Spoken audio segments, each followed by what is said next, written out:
Bonjour, c'est Christophe, le créateur du jeu de société Système Judo. Dans cette vidéo, je vous expliquerai les règles du jeu et vous montrerai le déroulement d'une partie. Dans la boîte de jeu Système Judo, nous retrouverons 4 plateaux individuels, 2 plateaux centraux, 4 jetons, 2 dés, un paquet de cartes et bien sûr le livret de règles.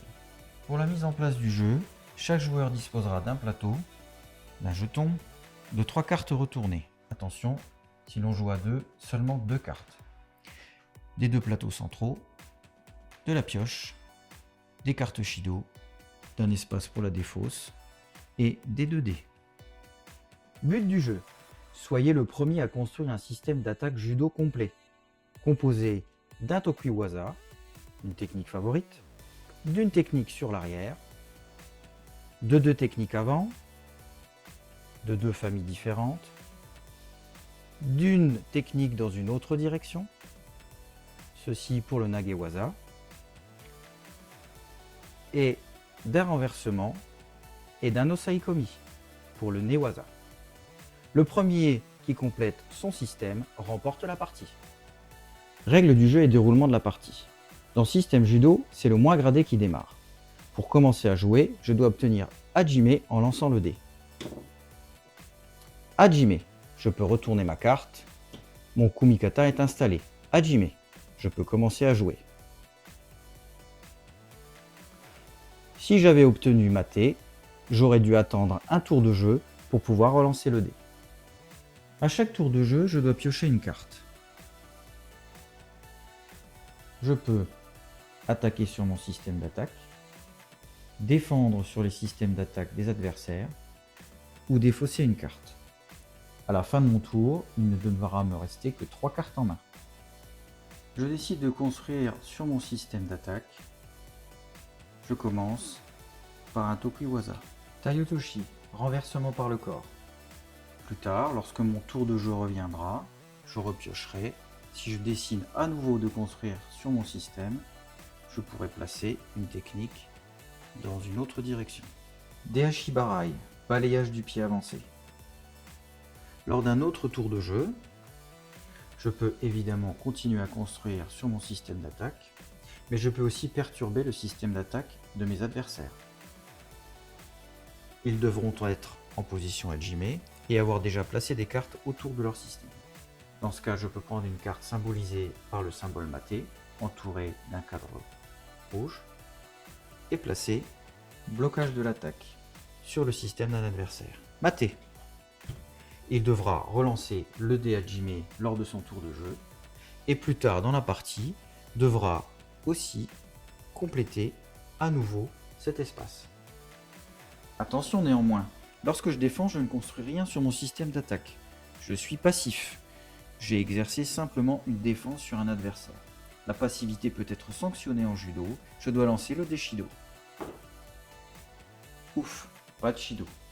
Dans le cas où un Shido se présenterait, on devra me mettre Mate et Shido.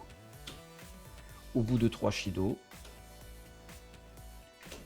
c'est l'élimination. Troisième possibilité, c'est à mon tour de jeu, je pioche, mais ne peux pas jouer. Je dois défausser une carte pour bien conserver 3 cartes à la fin de mon tour de jeu.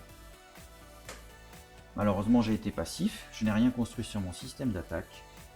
Je dois lancer le dé Shido. La passivité est sanctionnée. Pour pimenter les parties et compléter la culture judo, 4 cartes bonus sont placées dans le jeu. En voilà une. La carte ceinture noire. Je la montre aux autres joueurs. Une ceinture noire a un bagage technique plus étoffé. J'ai donc maintenant une carte de plus dans ma main. C'est à mon tour de jouer.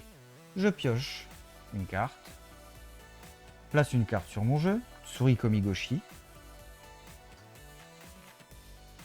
J'ai maintenant, à la fin de mon tour, une carte de plus dans ma main.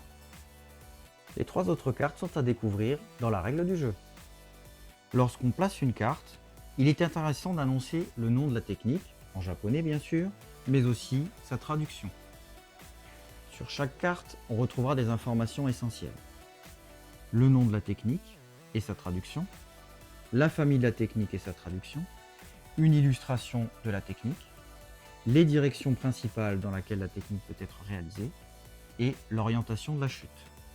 Le codage couleur permet de retrouver aisément où placer sa carte. Les cartes défense bénéficient du même codage. Elles sont symbolisées par un cadre rouge et la pastille matée.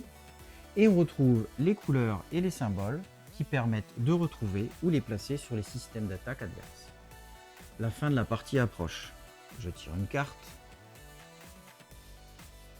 et place l'avant-dernière carte sur mon système d'attaque, Ushiro Geza Katame.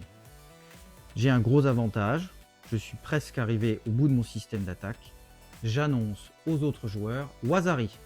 Le Wazari en judo est un gros avantage. Si j'oublie à la fin de mon tour de jeu d'annoncer Wazari, les autres joueurs m'annoncent Shido. Lors d'un dernier tour de jeu, j'obtiens la dernière carte nécessaire pour compléter mon système d'attaque, Ippon Serinage. Mon système d'attaque est complet, j'annonce aux autres joueurs Ippon. Je remporte la partie.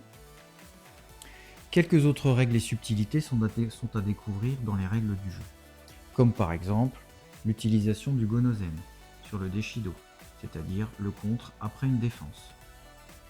Vous l'avez compris, Système Judo est un jeu de société pédagogique.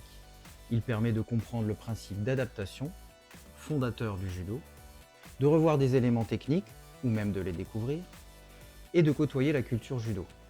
Il est très ludique, grâce aux rebondissements créés par les dés, la pioche, les shido, les cartes bonus et les différentes défenses placées par les autres joueurs.